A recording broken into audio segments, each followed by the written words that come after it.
வணக்கம் நண்பர்களே. இந்திய அரசியல்ல முக்கியமான டாபிக்கை இந்த பதிவில் பார்க்க போறோம். என்ன டாபிக் தெரியுமா? நேற்று பாராளுமன்றத்தில் மக்களவையில் அனுராக் தாக்கூர் அவர்களுக்கும் காங்கிரஸ் திமுக எம்பிக்களுக்கும் உச்சக்கட்ட வார்த்தை மோதல்ங்க.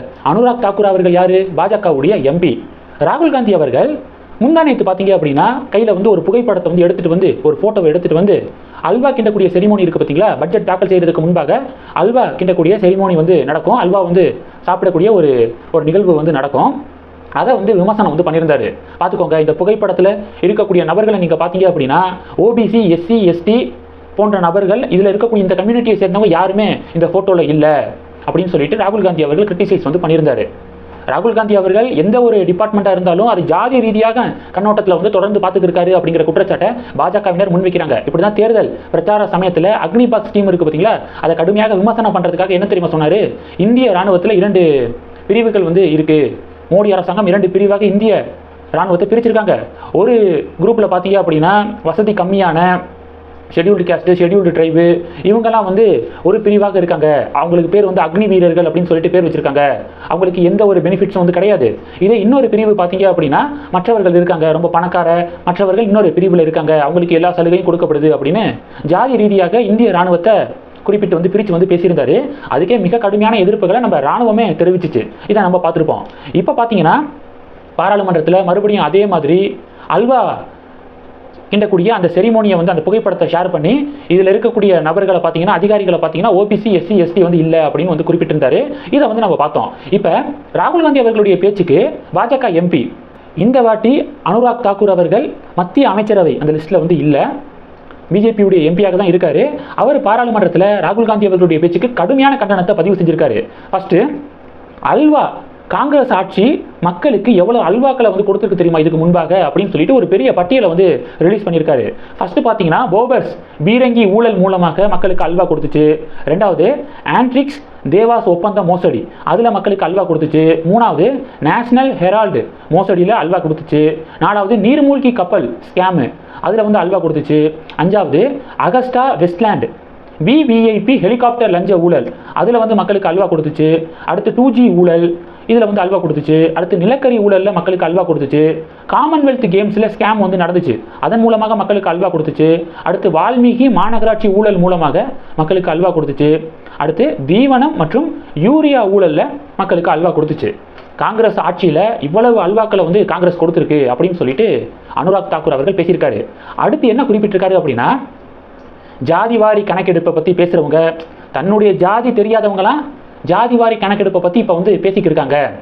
ராகுல் காந்தி அவர்கள் எதுக்கு எடுத்தாலும் ஜாதிய கண்ணோட்டத்தில் ஜாதியை பற்றி பேசிக்கிட்டே இருக்கார்ல, அவர் அதெல்லாம் பேசுறதுக்கு முன்பாக அவர் என்ன ஜாதி அப்படிங்கிறத சொல்லிட்டு அதன் பிறகு பேசினா கரெக்டாக இருக்கும் அப்படின்னு சொல்லிட்டு அனுராக் தாக்கூர் அவர்கள் குறிப்பிட்டிருந்தாரு. இது பார்த்தீங்கன்னா காங்கிரஸ் திமுக எம்பிக்கள் மத்தியில் பயங்கர ஒரு கொந்தளிப்பை ஏற்படுத்தியிருக்கு. அகிலேஷ் யாதவ் அவர்கள்லாம் கடுமையான கண்டனத்தை பதிவு செஞ்சிருக்காரு. அகிலேஷ் யாதவ் அவர்கள் என்ன சொல்லியிருக்காருன்னா, நான் மிலிட்ரி ஸ்கூலில் நான் படித்தேன், பரம்வீர் சக்கரா விருதுகள் இருக்குது பார்த்தீங்களா, அது வாங்கினவங்க யார் யார் அப்படிங்கிற லிஸ்ட்டு நேமை ஃபிங்கர் டிப்ஸில் என்னால் சொல்ல முடியும் அப்படின்னு சொல்லிட்டு பேசியிருந்தார். யார்? அகிலேஷ் யாதவ் அவர்கள் பேசியிருந்தார்.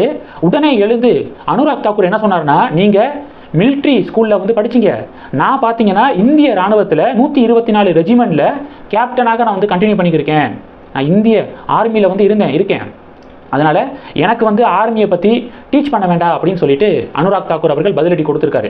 இதை நம்ம பார்க்க முடியுது.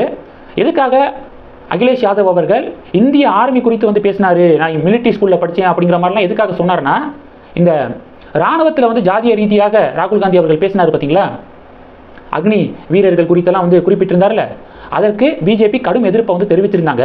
ஸோ ராகுல் காந்தி அவர்களுக்கு ஆதரவு தெரிவிக்கக்கூடிய வகையில் எனக்கு ஆர்மியை பற்றி தெரியும், மிலிட்ரி ஸ்கூலில் நான் படித்தேன் அப்படிங்கிற மாதிரி பேசியிருந்தாரு. அதுக்கு தான் அனுராக் தாக்கூர் அவர்கள், நீங்கள் மிலிட்ரி ஸ்கூலில் படிச்சிங்க, நான் இந்தியன் ஆர்மியில் 124 ரெஜிமெண்ட்டில் கேப்டனாக இருக்கேன், அதனால் எனக்கு ஆர்மியை பற்றி நீங்கள் டீச் பண்ண வேண்டாம் அப்படின்னு அனுராக் தாக்கூர் அவர்கள் பேச இன்னொரு பெரிய ஒரு டிபேட் நடந்துச்சு. 3வது பார்த்தீங்க அப்படின்னா மத்திய நிதியமைச்சர் நிர்மலா சீதாராமன் அவர்கள் அவங்க என்ன சொல்லியிருக்காங்க தெரியுமா, கர்நாடகா காங்கிரஸ் அரசாங்கம் இருக்குது பார்த்தீங்களா, கர்நாடகா காங்கிரஸ் அரசாங்கம் எஸ்சி எஸ்டி மக்களுக்கான அந்த நிதி இருக்குது பார்த்தீங்களா, எஸ்சி எஸ்டி மக்களுக்கு ஒதுக்கக்கூடிய அந்த நிதியை அவங்களுக்கு ஒதுக்காம தனி அக்கௌண்ட்டில் போட்டு செலவு செஞ்சுக்கிருக்கு அப்படின்னு சொல்லிட்டு ஒரு அதிர்ச்சியான குற்றச்சாட்டை முன் வச்சிருக்காங்க. பாராளுமன்றத்தில் மத்திய நிதியமைச்சர் கர்நாடகா காங்கிரஸ் அரசாங்கம் எஸ்சி எஸ்டி மக்களுடைய நலனுக்காக ஒதுக்கப்பட்ட நிதியை அவங்களுக்கு செலவு பண்ணாமல் தனி அக்கௌண்ட்டில் போட்டு செலவு பண்ணிக்கிருக்காங்க அப்படின்னு சொல்லிட்டு கிரிட்டிசைஸ் பண்ணியிருக்காங்க. இது அனுராக் தாக்கூர் அவர்களுடைய பேச்சு, ராகுல் காந்தி அவர்கள் பேச்சுக்கு அனுராக் தாக்கூர் அவர்களுடைய பதிலடி, மத்திய நிதியமைச்சருடைய பாயிண்ட்ஸு, இதெல்லாம் மிகப்பெரிய அதிர்வலையை ஏற்படுத்தியிருக்கு. பிரைம் மினிஸ்டர் மோடி அவர்கள் அனுராக் தாக்கூர் அவர்கள் பேச்சுக்கு தன்னுடைய பாராட்டுக்களை தெரிவிச்சிருக்காரு. ரொம்ப எனர்ஜெட்டிக்கான ஸ்பீச்சு, இடையில நகைச்சுவை கலந்த ஒரு பிரில்லியண்டான ஸ்பீச்சை அனுராக் தாக்கூர் அவர்கள் முன் வச்சிருக்காரு அப்படின்னு சொல்லிட்டு மோடி அவர்கள் பாராட்டு தெரிவிச்சிருக்காரு. இதை பற்றி நம்ம பார்க்குறோம். இந்தி கூட்டணி பார்த்தீங்கன்னா எதிர்ப்பு தெரிவிக்கிறாங்க. ராகுல் காந்தி அவர்களுடைய ஜாதி குறித்து பேசியிருக்காரு, இது எவ்வளோ தப்பு அப்படிங்கிற மாதிரி இந்தி கூட்டணி கிரிட்டிசைஸ் பண்ணுறாங்க. அதுக்கு பாஜக என்ன சொல்கிறாங்கன்னா, ராகுல் காந்தி அவர்கள் மட்டும் ஒவ்வொரு விஷயத்துலையும் ஜாதியை பார்த்து இவங்க அந்த ஜாதி இவங்க இந்த ஜாதி அப்படிங்கிற மாதிரி பேசலாம். உங்களுடைய ஜாதி என்ன அப்படின்னு கேட்டால் அது என்ன தவறான கொஸ்டினா? உங்களுடைய ஜாதி என்ன அப்படிங்கிறத சொல்லிட்டு நீங்கள் அதை பற்றி பேசுங்க அப்படின்னு சொன்னால் அதில் என்ன தப்பு இருக்குது அப்படின்னு சொல்லிட்டு பாஜகவினர் சொல்ல பெரிய டிபேட் நடக்குது. ஆக மொத்தம் பாராளுமன்றத்தில் அனுராக் தாக்கூர் அவர்கள் ஒரு ருத்ர தாண்டவமே ஆடிட்டாரு அப்படிங்கிறத நம்ம பார்க்குறோம். உங்களுடைய பார்வைகள் என்ன மறக்காம கமெண்ட் பண்ணுங்க. இந்த வீடியோ பிடிச்சிருந்துச்சுன்னா லைக் பண்ணுங்க, ஷேர் பண்ணுங்க, மறக்காம நம்ம சேனலை சப்ஸ்கிரைப் பண்ணுங்க. மேலும் நம்ம சேனலுக்கு சப்போர்ட் பண்ணணும் அப்படின்னு ஆசைப்பட்டீங்கன்னா நான் பேசக்கூடிய வீடியோக்கு கீழே நன்றி அப்படிங்கிற ஆப்ஷன் இருக்கு. அதை கிளிக் பண்ணி உங்களால் முடிந்த தொகையை சேனல் வளர்ச்சிக்காக கொடுத்து உதவி செய்யலாம். இல்லை ஜாயின் பட்டனை கிளிக் பண்ணி நம்ம சேனலுக்கு மெம்பராக ஆகலாம். நன்றி. ஜெய் ஹிந்த்.